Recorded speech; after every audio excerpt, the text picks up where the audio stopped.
पूजन विधि। हरतालिका तीज की पूजा प्रदोष काल में की जाती है।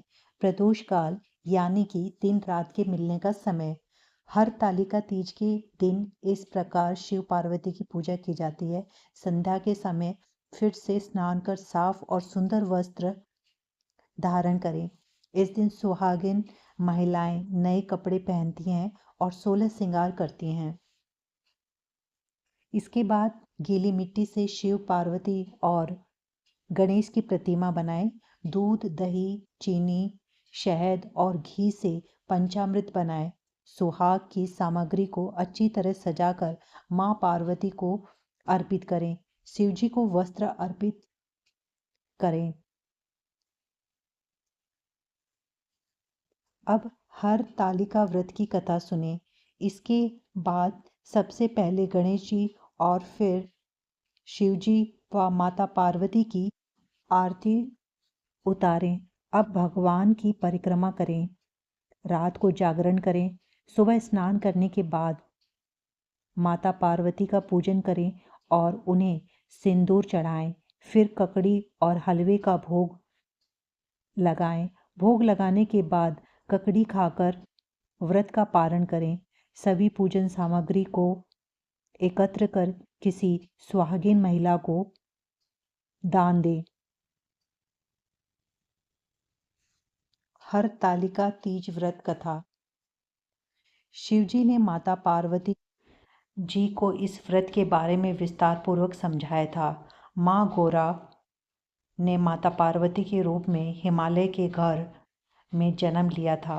बचपन से ही माता पार्वती भगवान शिव को वर के रूप में पाना चाहती थी। उसके लिए उन्होंने कठोर तप किया।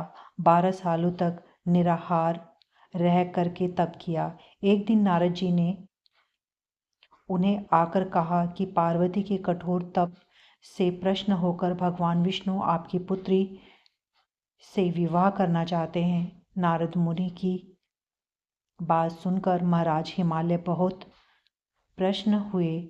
उधर भगवान विष्णु के सामने जाकर नारद मुनि बोले कि महाराज हिमालय अपनी पुत्री पार्वती से आपका विवाह करवाना चाहते हैं। भगवान विष्णु ने भी इसकी अनुमति दे दी।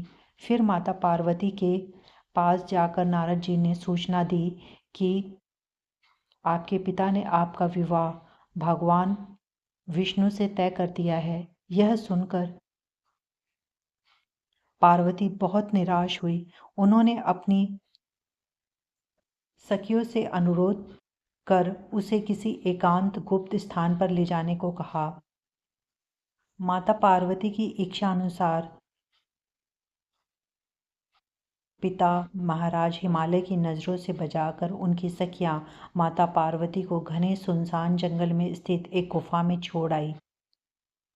यहीं रहकर उन्होंने भगवान शिव को पति रूप में पाने के लिए कठोर तप शुरू किया, जिसके लिए उन्होंने रेत की शिवलिंग की स्थापना की। संयोग से हस्त नक्षत्र में भाद्रपद शुक्ल तृतीया का वह दिन था जब माता पार्वती ने शिवलिंग की स्थापना की।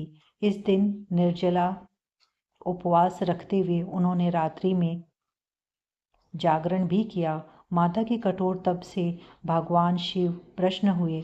माता पार्वती जी को उनकी मनोकामना पूर्ण होने का वरदान दिया। अगले दिन अपनी सखी के साथ माता पार्वती ने व्रत का पारण किया और समस्त पूजा सामग्री को गंगा नदी में प्रवाहित कर दिया। उधर माता पार्वती के पिता भगवान विष्णु को अपनी बेटी से विवाह करने का वचन दिए जाने के बाद पुत्री के घर छोड़ देने से व्याकुल थे। फिर वह पार्वती को ढूंढते हुए उस स्थान तक जा पहुंचे। इसके बाद माता पार्वती ने उन्हें अपने घर छोड़ देने का कारण बताया और भगवान शिव से विवाह करने के अपने संकल्प और शिव द्वारा मिले वरदान के बारे में बताया। तब पिता महाराज हिमालय भगवान विष्णु से क्षमा मांगते हुए भगवान शिव से अपनी पुत्री के विवाह को राजी हुए।